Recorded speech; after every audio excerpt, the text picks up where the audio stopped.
Welcome to the SeizeYourBusiness.com podcast and video blog. My name is Kevin O'Flaherty from O'Flaherty Law, joined as always by my co-host Jim Waszak. Jim, tell everybody again what you're doing these days. Hello out there, everybody in television land. We are now selling supplemental cancer insurance.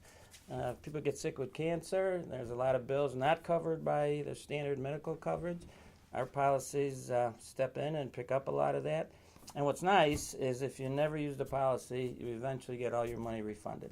All right, and our guest today is accountant Brad Kmetz, and he is going to talk about tax planning after the year ends. So thanks so much for being here with us, Brad. Thank you, Kevin. Yes. Tell us, you're in a very unique position because you do a lot of the business end of things for your own firm, right? And so you're both kind of a business owner and an accountant. That is correct. A little bit of our background. I'm in a family-run accounting practice in Willowbrook. I've been working for my father for 20 years, and my nephew is now working for us. So we are a multi-generational family business with over 65 years of accounting experience. Mm-hmm. So what makes you, what's your sales pitch when you're, I'm sure you probably don't think of it as a sales pitch, but when a client says, what makes you awesome at what you do? What's the best thing about it? What makes you awesome? I think I hear often that I'm not the typical mold of an accountant. And that is that I enjoy taking part in clients' businesses, helping them grow and figuring out how to manage their cash flow, through tax planning. Not just doing the tax planning, how do we minimize taxes, but how is your business doing day in and day out? And I kind of bring on a personal relationship and kind of take that business on our shoulders as well, because we want to see our clients succeed, and we want to be a part of that success. That's actually a really good service that I was just talking to my office manager today, that we get our QuickBooks file together at the end of every year, give it to our accountant, and do our taxes, but we don't have the analysis throughout the year, and that's something that's really hard for a business owner to find time to do and build processes for. So we are going to be talking right after this episode, but right. That's a great service for a business owner. So Brad, let me ask you this question. So, a lot of people start out, they're entrepreneurs. They maybe just have a checkbook. Maybe they go take it to, H&R Block or somebody like that. What are the signals that an owner should look for that maybe it's time to move over to somebody who can really give some business insight other than just prepare tax return? I would have to say, some of the signals are, what are your objectives and what are your goals? And are those being met on an annual basis, quarterly basis, or monthly? Mm-hmm. That's the approach we take with our clients. Well, how often do you need service, and what are you trying to accomplish, not only through your business, but also your personal return? Because most small business owners are a pass-through entity, as corporation partnership. And so how is that impacting your personal taxes? And so taking a look at that big picture, is the question you have to ask, and are those needs being met? So question of, okay, am I just having someone prepare my return, or am I getting useful feedback from a professional that has an understanding of my industry and also an understanding of taxation and tax planning? So what type of things in that throughout the year feedback, and we'll get into our topic in a second, but sometimes I use these episodes as initial consultations for myself. Yeah. Sure. Yes. Right. Okay. But so what sort of feedback do you give people throughout the year? Is it here's where you're spending your money, the categories, and how much you're spending in each category, and here's where your money is coming from, or how? It's kind of you take that approach of, what are my tax implications going to be? And is minimizing taxes your ultimate goal, or are you looking to needing financial aid for school and for education? And so when you take a look back at the business return, you do a year-over-year comparison. We try to see trends. If your income's going to tick up, is that pushing you into a new tax bracket? And if so, what are we going to do to minimize taxation? That tends to be everyone's goal. How do I minimize my taxes? Am I taking advantage of credits that are out there? Am I maximizing my contributions to retirement accounts? Things that can be done throughout the course of the year, but also after the year has ended. Your SEP vehicle is a good vehicle to still put money away to minimize your taxation. Are you taking advantage of such things as the domestic production activities deduction, which is a mouthful, I get it, but it's basically, if you're a manufacturer, there are credits that are available to you. There's also worker opportunity credits. Are you hiring an individual that has been currently unemployed for a certain period of time? There's credits there. So it's taking a look back and making sure you're using the resources that are available to you to minimize your taxes as a business owner. So you should do two types of planning with your accountant, right? You should meet with them, kind of at the beginning and throughout the year to say, here's how I can change my behavior throughout the course of this year to impact this year's taxes, before the fact. But what we want to talk about in this episode is, I've already committed the sin of not meeting with my accountant all year. I've got my QuickBooks file. Now 2016's over. Now what can we do about 2016 taxes at this point if we sit down and plan with you? If you're looking at this point of the year, December is come and gone. You're into 2017. One of the big advantages, or should I say one of those big deductions that's still available to you, is that SEP contribution or retirement contribution for a self-employed individual. Depending on what type of entity you are, determines the amount that you can contribute. For example, S corporations, partnerships, it's based, or not partnerships, but S corporations are based on compensation. Sole proprietor or self-employed individuals based on the net income of their business. You can still set up the SEP and you can still contribute it after year end. That's a big vehicle. The other one is taking a look back at your assets that you purchased in 2016. Are there depreciation that's available to you? The bonus depreciation or Section 179. I can get into the weeds of what those mean, but that would take more than the time we have here. Can you explain kind of briefly how depreciation works and what it is? Because that's something that's kind of hard to wrap your head around. Okay. Depreciation is the value of the asset and taking a certain expense for it every year over its useful life. Useful life is defined by the IRS code, depending on the type of asset you're putting into service. So, for example, office equipment. Different pieces of equipment have different useful lives. The IRS allows what they call Section 179, which is quick depreciation. So if you purchase something throughout the course of the year, you can take maybe full depreciation depending on your income of the business. Then you also have bonus depreciation. IRS allows for up to 50% of depreciation to be taken in the first year, and it allows for you to be able to take a I don't want to get into that. Sorry. Well, but you get into the bonus depreciation. There's a couple different depreciation vehicles that are available. Okay. Let me try and don't be afraid to get wonky in this Yeah. podcast. We like to get into the details and actually give people stuff that they can use. Wait a minute. Wonky, is that a word even? I don't think that's even a Is word. Is it wonky like when you're getting really into the weeds? Into the weeds, into the minutia. I don't want to bore people. But you know what? For the benefit of our viewers and listeners who aren't accountants, let me simplify this for you. Sure. Depreciation is like when you first get married, and then over time your wife's affections for you depreciate. That's what depreciation is. If you could write that off, that would be great. But I don't think you can. Brett, let me ask you this question. Our people really love to hear stories. Is there a story you have of somebody who maybe you started doing their accounting after they were in business for a few years, and you look back and say, oh my God, here's tens of thousands of dollars of deductions you couldn't take. Have you find situations like that where people just miss things? It's always interesting that you ask that question. Every tax season. That's why we're to MC. Yeah, exactly. We ask every tax season, the major news networks will go out and they'll take a tax return to 5 different preparers and you'll get 5 different answers. Yeah. And that is the complexity of the tax code. Is how are things interpreted and where have deductions been taken or missed? And it comes down to the resources that are available. I'm not going to sit here and preach that I know the entire tax code. That would be impossible. But do I have the resources to go and find out, okay, here's the tax return from previous years that you're presenting to me now. Let's say you're a new client, you come in the door. Let's take a look at it and see, okay, have I been maximizing the deductions that are available to me? What type of business are you? That covers the domestic production activity deduction. If you're a manufacturer, film producer, if you are a seller of manufactured goods, construction companies, there's a deduction out there for you up to, there's different methods to calculate that deduction. Same thing, won't get into the weeds on that, but are you taking that deduction? Are you hiring individuals that have been previously unemployed for a set period of time? So those are the different things that touch a lot on the small business. Okay, and then you've got to take a look and pair that with their personal return. What deductions are available for you there? Are you maximizing those? And there's a lot that comes into play there, but it's a balancing act, and it's taking a look at the full picture, not just the one component of the business, and making sure that we're maximizing, those options and minimizing taxation. Again, if that's your goal.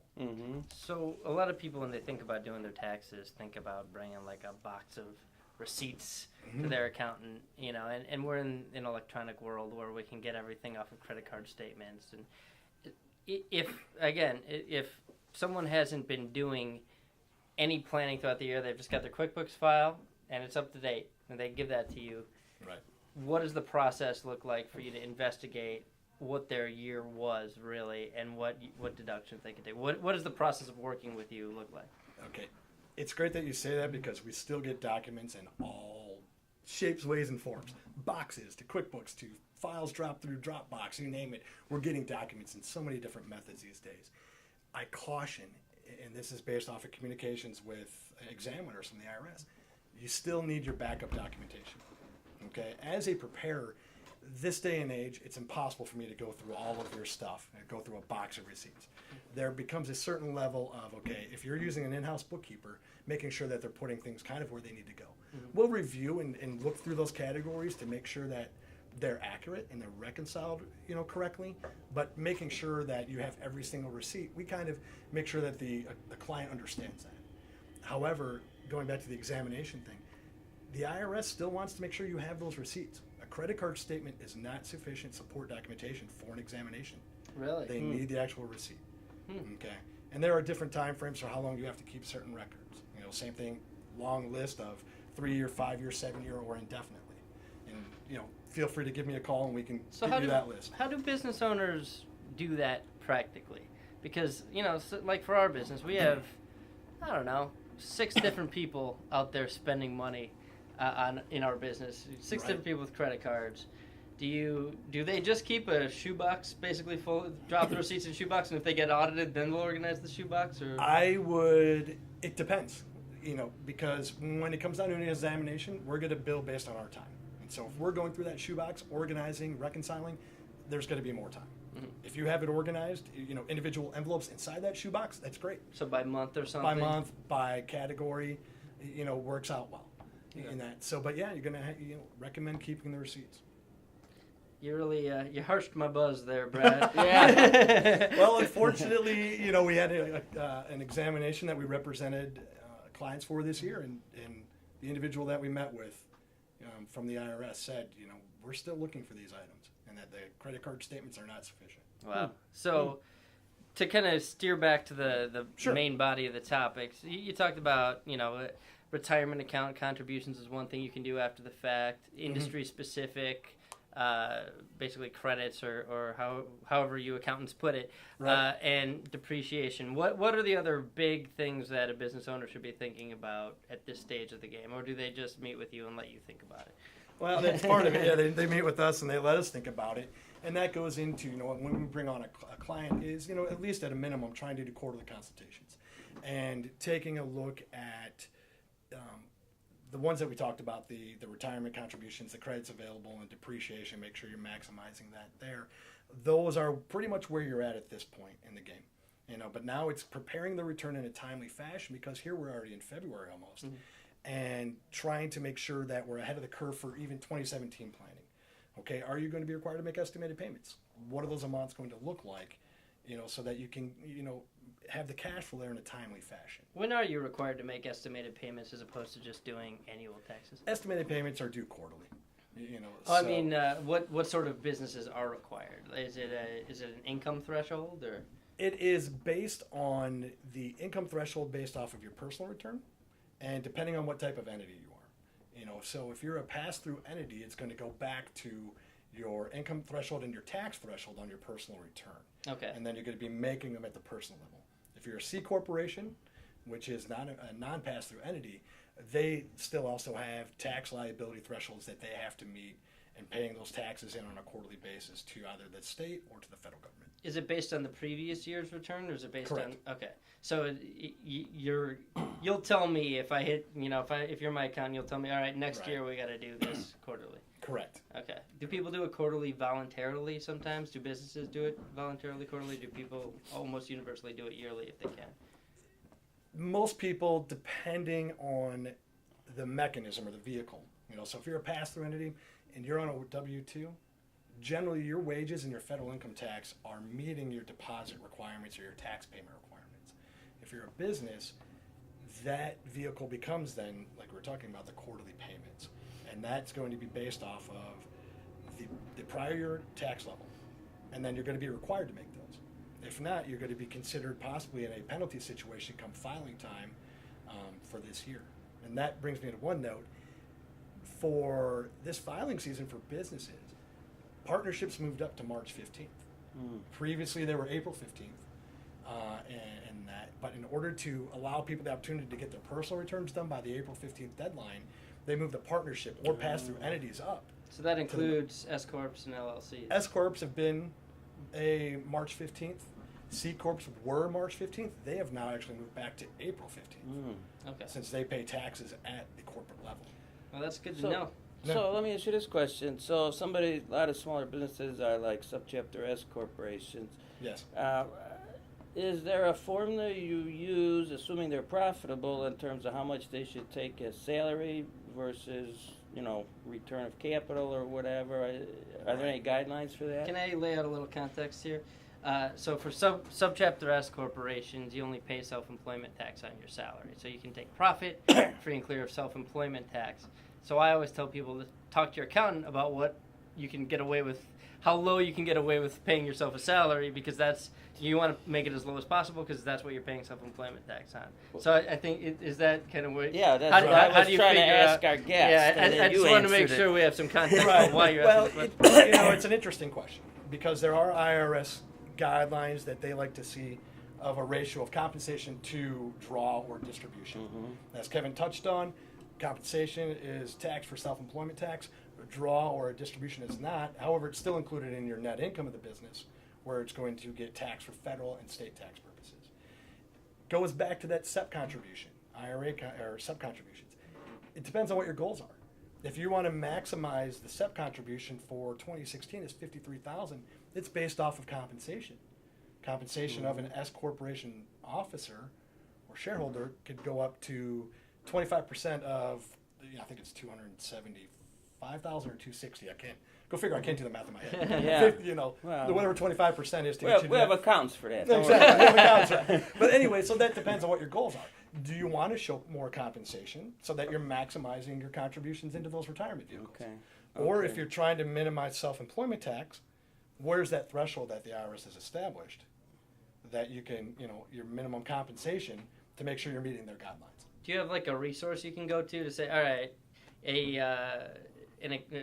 for example, yourself, you're the owner of an accounting firm, but you're paying yourself salary to work as an accountant in that firm. Here's what an accountant should make in salary, or a reasonable salary to pay an accountant, or a reasonable salary to pay an intern. It's funny that you asked that. I have two sister-in-laws that work for Career Builder, and so whenever I have a question of, what are the average salaries for people in this profession, in this area, I'll shoot them a quick email and they'll get back to me. Okay. But there are industry reports out there about average salaries. You can go on to salary. I don't want to, pump up another website, but I think like salary.com or something like that. You can go and find out what your average salary, should be. Have we crossed as a practice, a examination that said, as an industry, you should be taking this as payroll? No, we haven't, because the formula that we generally have seen is a combination of what compensation plus your net income plus your distributions that you're taking out as a S corporation individual. The formula is based off of those components, and they want to see a certain percentage coming out as compensation. Okay, so it's not based, and you just blew my mind here. So it's not based on industry average what you should pay the salary. It's based on kind of a percentage of your total compensation. Right. That you say, they're gonna flag this if it's if you're taking a ton of profits as the business owner and not. They would still like to see that it's reasonable. That's one word that is used quite often. But as far as our practice goes, I have not had a return come back and say your compensation of your officer or shareholder has not met a sufficient amount for that industry. They have not taken it down to an industry level yet. Okay. So does it exist? I'm not quite sure. I'd have to find out. That might be maybe a counter argument you make if you're compensating yourself too low of a percentage to say, the business is really successful, but this tax I'm paying is for working in the business, and here's I'm paying myself industry average. Right.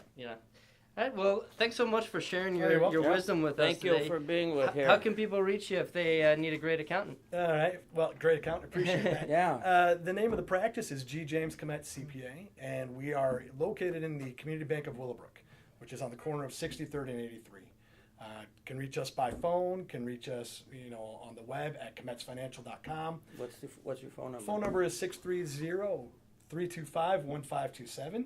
Okay. And email is bkmetz, Kmetz, at kmetzfinancial.com. Okay. It rings off your tongue when It you does. say It does. So I've worked with Brad on several clients together, and he really does care about his clients' well-being, and he's very meticulous. So I give him a ringing endorsement. I'd highly recommend him. Okay. to How all do my people clients. reach you, Kevin? 630-324-6666 is our phone number. We do free consultations in nearly every area of law. I handle all of our business law personally, so you'll be dealing with me if you're a business owner. Love to talk to you.